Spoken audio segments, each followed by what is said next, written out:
Assalamualaikum warahmatullahi wabarakatuh. Waalaikumsalam warahmatullahi wabarakatuh. Alhamdulillah, terima kasih atas kehadirannya. Mudah-mudahan ada hikmah bagi kita semua. Apa yang terpikir dan terasa? Semuanya menghujam ulu hati. Oh, pakai perasaan ini pasti hadirin. Karena artinya keseharian saya sebagai pemimpin betul-betul melewati cerita-cerita nasihat-nasihat yang tadi disampaikan. Betul. Dan saya selalu ingin menjadi pribadi yang lebih baik. Dan betul ya, ini pengalaman langsung. Kalau hidup ini mengejar pujian, itu tidak akan pernah selesai. Dan cenderung hati ini menjadi sakit saat pujian itu tidak hadir, dan hati ini juga menjadi tidak terkontrol saat candu pujian itu selalu mengiringi, kira-kira begitu ya. Dulu di tahun pertama saya tidak menduga ya, kalau ternyata jadi wali kota itu segala diomongin oleh umat. Bekerja diomongin, gak kerja diomongin. Bekerja ada beritanya disebut pencitraan. Bekerja tidak ada beritanya disebut makan gaji buta. Jadi serba salah gitu ya. Jadi kudu kumaha gitu ya. Nah ternyata salah satunya gara-gara hati ini belum ikhlas. Gara-gara setiap tindakan menunggu komentar apresiasi. Makanya tahun pertama saya banyak jerawat karena stres, semua omongan orang dipikirin gitu kan. Yang ngomongnya sudah lupa, kita padahal masih yang ngomong sudah lupa, yang ngeritik sudah lupa, dia sudah piknik ke Eropa, saya masih mikirin gitunya, kecapek-capek gitu. Jadi badan terasa, tahun pertama ya, badan ini terasa cepat lelah karena diatur oleh pikiran yang tidak jernih, kira-kira begitu. yang tadi itu ya. Kedua, saya akhirnya mengamalkan ilmu ikhlas tadi. Dan nawaitunya jadi wali kota ini ingin membereskan Bandung, tidak ada niat-niat lain. Maka ada nggak ada masalah, saya bekerja saja. Dan betul dalam perjalanannya godaan itu datang ya. Pak Wali, Pak Ridwan, survei membuktikan bisa menang di Jakarta, siap-siap dicalonkan, kan begitu. Ada, wah namanya juga manusia ya, jangan-jangan benar, wah benar oke, survei A begini, survei B gitu. Dalam persimpangan jalan, nah untungnya Allah masih menyayangi saya. Ibu saya menasihati, niatnya dulu apa? Niat ini menjadikan kekuasaan sebagai karir, ya, profesi, atau kekuasaan itu membawa perubahan? Ya, memang membawa perubahan niat nage, gitu kan? Sudah beres belum? Belum, Bu. Ya terus ngapain mengejar-ngejar yang belum pasti? Apek teh eleh di Jakarta, pulang ke Bandung ke Darut Tauhid malu. Selesai. Harga diri saya kan begitu ya. Nah akhirnya dengan jernih saya bilang, saya tolak ke Jakarta karena amanah saya belum selesai. Tapi kalau sudah selesai sesuai janji, mau Allah mentakdirkan jadi apa saja, yang penting mah anfa'uhum linnas, manusia yang bermanfaat. Jadi Pak RT yang bermanfaat, jadi Pak RW yang bermanfaat, jadi guru yang bermanfaat, jadi supir yang bermanfaat, jadi arsitek lagi yang membawa manfaat, kan nikmat gitu. Dan hidup mah cuman sekali di dunia, kan begitu. Nah itulah perubahan-perubahan manajemen kolbu saya yang membuat sekarang ada masalah banjir, betul. Tapi apakah saya ini tidak bekerja? Enggak, kami kerja setiap hari. Itu yang namanya pagar sih, tahun lalu Desember 2015 diperbesar, gorong-gorongnya 4 kali 2 meter bisa ngekos di situ. Kalau pengen-pengen banget mah ya.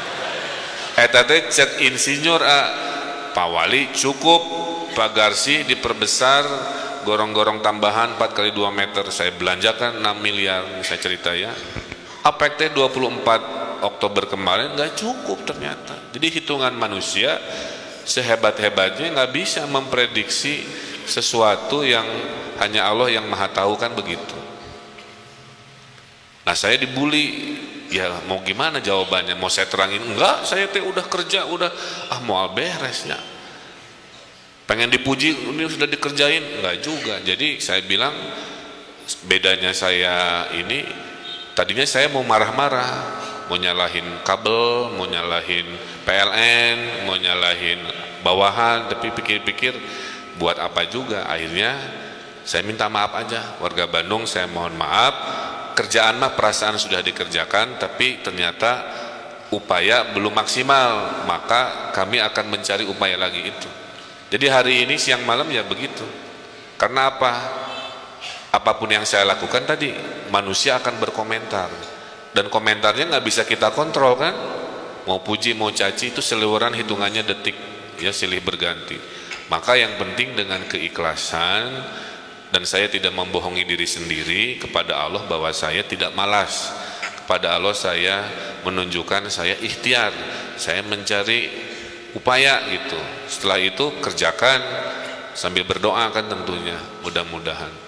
Nah kepada Bandung juga begitu ya, insya Allah kalau mau jadi wali kota mah sudah risiko belanja masalah ya. Tiap hari saya belanja masalah, tiap hari otak saya itu kalau ketemu orang tuh isi mengadu masalah. Nggak ada yang Pak Wali ada berita baik gitunya, isinya teh Pak Wali ada masalah di RW ini, ada masalah rumah tangga saya, ada masalah di sana, segala rupa ya. Nah itu sudah saya ikhlaskan. Kalau dipikirin capek Pak, orang yang ingin bertemu saya ya dan minta didatangi seminar itu sebulan 500 undangan. Kalau kerja saya penuhi itu namanya undangan dan audiensi, hidup saya itu hanya rapat dan hanya seminar gitu ya. Dan saya nggak bisa, orang jadi marah-marah, Pak Wali teh sombong, cenah berubah gitu. Tapi kan hese nerangkeun itu aya 500 ya, kumaha 500 bagi 30 hari, kira-kira 15 agenda sehari. Terus kapan saya ke lapangan, kapan saya ngurus yang lain-lain, kan begitu. Orang mah nggak paham Pak Wali saya itu udah ngantri 3 bulan pengen ketemu, susah dan sebagainya. Nah di situ lagi saya ikhlaskan, saya terangkan. Jadi itu. Kedua, hikmah saya, lisan ini menjadi penting.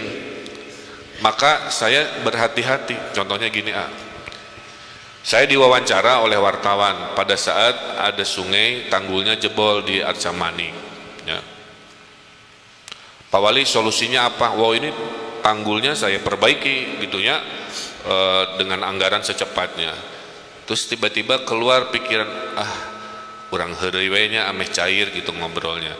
Terus saya bilang ke wartawan, terus tadi ada camat bilang ke saya, udahlah Pak Wali tambahin aja pawang hujan gitu ya.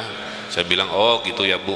Yang diberitakan teh bukan Pak Wali solusi menambal tanggul, tapi Wali Kota Bandung meminta pawang hujan untuk menyelesaikan banjir. Atuh ibu saya teh kan langsung, kamu teh kumaha keyakinan dan sebagainya kan, padahal teh heureuy gara-gara lisan yang tidak perlu diomongin gitu, paham ya?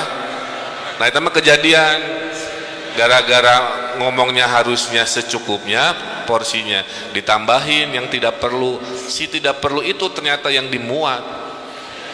Nah itu pengalaman begitu. Jadi di pesantren ini ada rumus namanya BMT Tensofales. Apa? Main rumus wae, benar, manfaat, T-nya teh tidak melukai. Tensofales, tenang, sopan, fasih, tensofa, lembut, S-nya secukupnya gitu. Jadi itu contoh ya, contoh dalam dunia saya betapa lisan yang berlebihan itu lebih banyak mudorotnya ketimbang manfaatnya, itu pelajarannya. Maka Allah menciptakan kita mulut satu, telinga dua, supaya lebih banyak mendengar dan bicara secukupnya. Bicaralah yang baik tadi, atau itu saya praktekkan. Maka sekarang saya mengerti kenapa dulu ada menteri namanya Pak Murdiono kalau ngomong pelan-pelan. Bapak Presiden tadi mengarahkan gitu. Padahal asli nama ngomong teh gancang gitu teh. Tapi kalau di depan wartawan dia pelan-pelan, saya baru paham, supaya bukan bumbunya yang dikutip tapi substansinya. Nah sekarang di depan wartawan saya jadi pejabat yang jaim kepaksa ya. Bapak tadi mengarahkan begini-begini, gimana Pak? Saya akan cek dulu kepada staf saya untuk memastikan saya tidak salah informasi gitu. Padahal saya orangnya kan rada rame gitu ya, tapi depan wartawan saya betul-betul udah paham aja nama kira. Nah lisan juga mempengaruhi. Ini contoh ya, Pak Wali, kan kami ada prestasi lah ya. Ada yang nanya, dulu pejabat Pemkot ini Pak, itu kita ranking kerjanya itu ranking 200 dari 500, nilainya 55, jelek sekali lah. Intinya 3 tahun kita alhamdulillah ranking 1 nasional sekarang. Salah satunya itu karena saya istilahkan ya, kepemimpinan di tengah pasukan.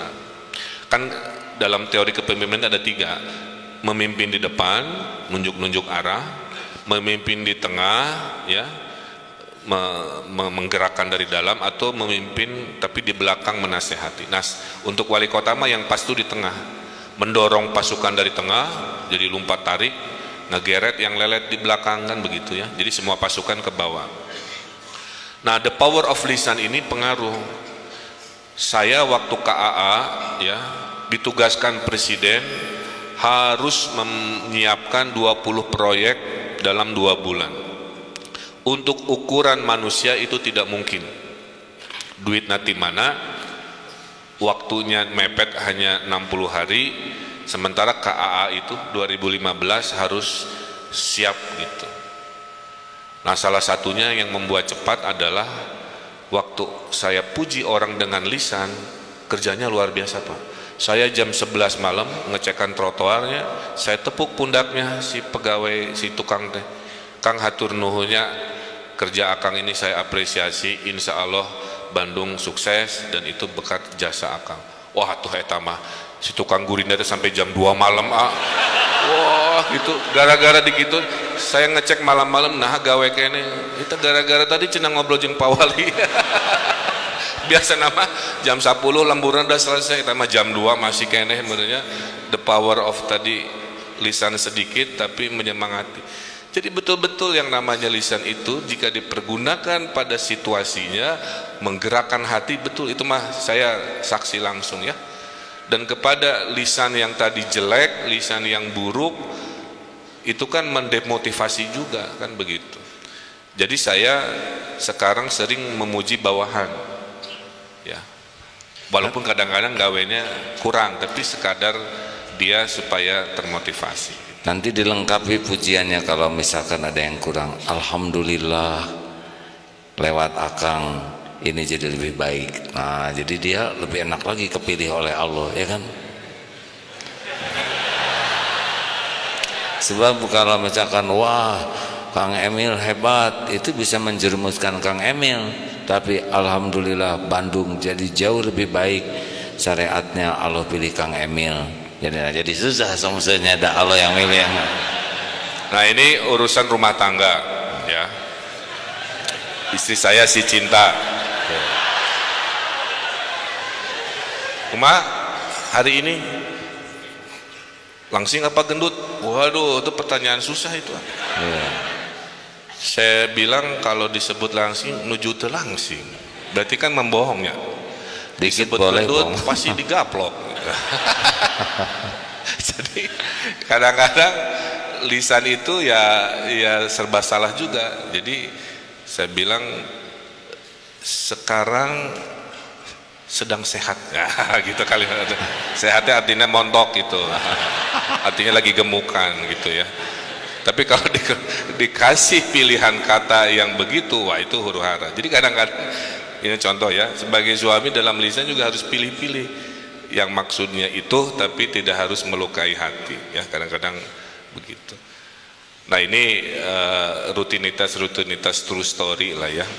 Makanya saya sebagai wali kota, alhamdulillah sekarang mah batinnya sudah ikhlas, bicara juga secukupnya. Hanya saya tidak bisa merubah diri saya orang Sunda. Orang Sunda mah juga agim senang humor ya. Karena betul saya ke kantor Facebook di Amerika, tiba-tiba dia sudah keluar datanya. Mr. Mayor dia bilang ya, orang Indonesia itu lebih berinteraksi pada posting yang humoris. Kalau posting bahasanya serius, interaksinya sedikit. Kalau posting dengan humoris, interaksinya banyak. Ternyata betul. Jadi waktu saya bilang, hey warga Bandung, saya posting, setelah 17 tahun, alhamdulillah kita dapat piala Adipura lagi. Kan kalimat berita ya. Komen dengan 200 itu. 2 juta follower teh. Bukan meninggikan, memang segitu fakta ini mah. Saya teh kan bingungnya kudu nama kan kumaha gitunya. Saya rubah lagi, pernah ada kalimat, hei warga Bandung, segeralah menikah atau disuntik mati. Wow, komen 5.000 atau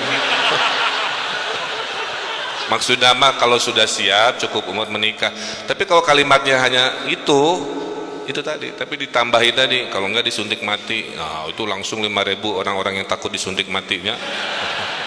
Jadi akhirnya sekarang berguru pada AA juga, saya kalau memberitakan pasti saya bumbui sedikit dengan gaya bahasa yang humoris, maksudnya biar orang dapat pesannya tanpa harus dia mengenitkan dahi lah, kira-kira begitu. Nah itu juga. Ada dalilnya sedikit, basyiru wala tunafiru, gembirakan, jangan dibuat menakutkan yang membuat orang lari. Nah ini juga yassiru wala tu'asir, mudahkan, jangan membuat orang sulit, dan gembirakan, jangan membuat orang menakutkan. Baru ini juga di Instagram ngirim tentang operasi zebra. Kan sebentar lagi ada operasi zebra ya enggak? Tapi potretnya zebra nuju bobo pada dioperasi.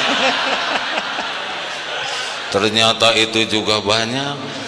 Ada nenek-nenek yang sedang niup lilin, coplok ini eta ge 137.000 like. Nah begitulah. Ada satu cerita ini, pergulatan batin saya ya, mudah-mudahan jadi hikmah nih Kak. Saya kemarin memberhentikan kepala sekolah ya, karena ada masalah ngebatin saya TA.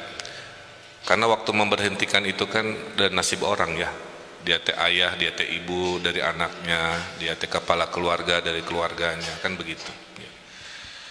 Ada batin saya yang, tapi ini sudah puluhan tahun, belasan tahun. Di tahun pertama dulu masuk sekolah teh gimana kepala sekolah, kursi dijual ada yang 20 juta ya, ada yang 15 juta. Saya hitung potensi korupsinya 30 miliar ya setahun. Saya rubah dengan PPDB online. Wah, berdinamika, bermasalah dan seterusnya. Ternyata tidak di situ aja. Pungutan baju sekolah kuduna 100.000 dijual 200.000. Kalikan ratusan siswa, ratus juta. Kantin disewa-sewa tapi nggak dilaporkan. Saya keluarkan peraturan namanya RKAS, Rencana Kerja Anggaran Sekolah. Setiap pungutan harus masuk ke situ ya. Nah tahun ketiga saya tidak bisa menunggu lebih lama, saya beri sanksi, kan begitu ya. Salah satu yang paling parahnya itu terbukti kursi mutasi, kursi masih dijual lah. Di bulan Juni waktu seleksi masuk, anak saya teh nemnya bagus daftar kedua SMP negeri, alhamdulillah tidak diterima. Anak saya nangis. Saya ditelepon ke kepala sekolah, sok Pak Wali nanti kita atur gitu ya. Ada itu momen dengan istri saya masih ingat, kumaha anak ceriknya, ya, anak kesayangan, anak gadis satu-satunya. Name-nya kurang dikit, ini ada peluang. Akhirnya saya memutuskan, nggak usah. Kita ajari anak kita apa adanya. Saya cerita ngerepeh. Udah, saya bilang ke anak saya, sekolah di Bandung mah sama aja, mau negeri mau swasta sama aja. Yang membedakan mangke universitas, cek saya gitunya ngerepeh. Ya. Kumaha we carananya. Akhirnya anak saya repeh dengan logika itu, ya. Coba bayangkan Bapak Ibu, kalau malam itu saya memutuskan, nyah budak, saya terima tawaran kepala sekolahnya, masuklah si anak saya ke negeri dengan cara begitu. Bagaimana saya waktu ngambil keputusan kemarin, tuh, kumaha Pak Wali mau mendisiplinkan sebuah institusi pendidikan, anak nage masuk lewat jalur tidak lazim, tuh. Nah, disitulah Allah menyelamatkan saya sebagai pemimpin, karena dengan keikhlasan, kejernihan, tidak tergoda oleh itu. Nah, situasi-situasi itu tuh sering terjadi sih. Saya bersyukur ke Allah Subhanahu wa taala, banyak momen-momen penyelamatan. Saya tidak ke Jakarta itu diselamatkan oleh Allah juga. Coba kalau saya ke Jakarta, ya, dengan segala masalah, PTL, Bandung riweuh, sejarah akan mencatat Ridwan Kamil tidak amanah, Bandung amburadul, kan begitu. Jadi KDT malu. Pokoknya abang teka bayang lah skenario yang itu kan. Tapi alhamdulillah sekarang mah tenang. Riweuh Jakarta riweuh aja, saya mah ngurus Bandung lah gitu. Bagus. Jadi ada dalil Qur'annya, faida farokta fangsob wa ila rabbika farkob. Jadi sempurnakan, baru kita mengerjakan yang lain. Dunia mah nggak akan selesai dengan semua kemampuan kita, benar? Jadi juga walah lamun Kang Emil mau ke mah pasti pengen dunia, ya enggak? Kalau pengen akhirat mah sempurnakan aja, dan yang kita cari mah keridhaan Allah, ya. Dan takdir mah nggak akan kemana-mana. Kalau memang udah takdirnya harus jadi mah jadi, tapi belum tentu diridhoi Allah. Kan kita mah bukan nyari-nyari apa yang nggak ada dalam takdir. Kita mah udah ada garis masing-masing. Tapi apakah ketemu dengan takdir itu Allah suka atau enggak? Kalau kita tidak ambisi kejabatan dan Allah menghendaki jadi itu. Kan latas alil imaroh, jangan ambisius terhadap jabatan. Kalau kita ambisius, kalau jadi tuh nggak ditolong oleh Allah, ruwet. Tapi kalau kita tidak ambisius, Allah menghendaki jadi, tapi ditolong oleh Allah, semuanya mengalir. Alhamdulillah. Oh, ini Bang Yan memberitahu, harus disapa dulu itu yang nonton di Facebook Around the World, itu bahasa Inggris hadirin ya. Nah, ini mah kurang ini sekali ya bahasa Inggris seri.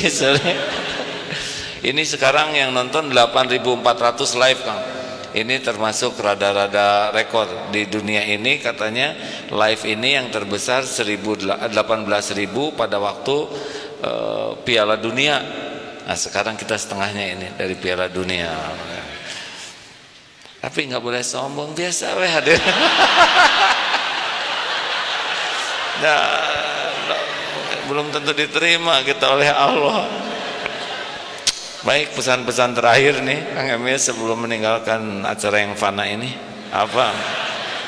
Ya, yang pertama dimulai dengan tadi ya, khairun nas anfa'uhum linas, di mana Allah mentakdirkan kita menjalani peran hidup ini, jadilah manusia-manusia yang bermanfaat. Manfaat itu tidak diukur dari kecilnya, tapi diukur dari dampaknya. Menggerakkan satu hati sama juga istimewanya dengan menggerakkan 1000 hati. Jadi perubahan itu. Yang kedua tadi, sesuatu yang berlebihan ternyata dalam pengalaman hidup saya lebih banyak mudaratnya daripada manfaatnya. Jadi mari hidup ini cukup ya, tidak usah berambisi terlalu berlebihan, karena nafsu itulah yang nanti akan menggerakkan badan kita untuk melakukan hal-hal yang melebihi yang semestinya, kira-kira begitu.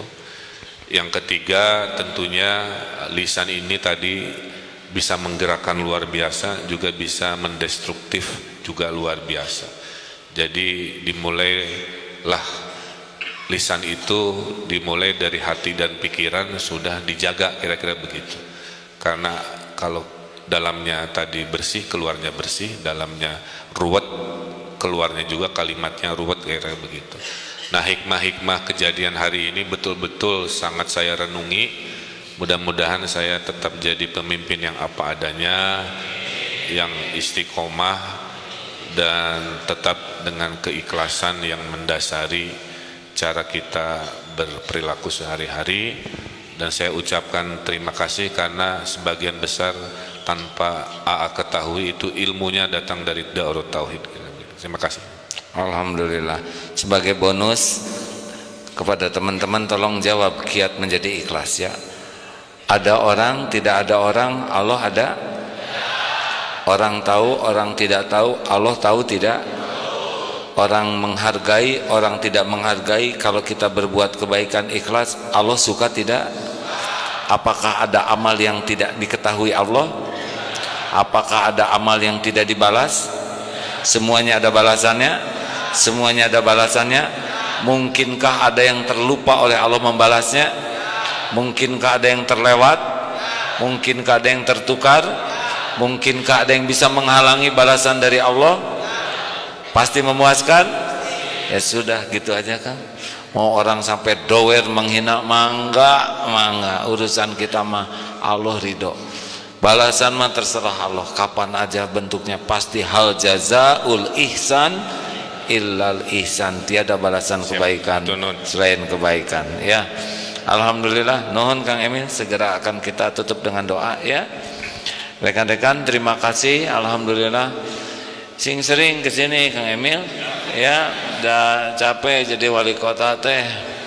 Sini dicas, masyarakat dapat ilmu. Alhamdulillah, kalau dilihat dari ini mah 481.900 yang ngebuka Facebook pada saat ini.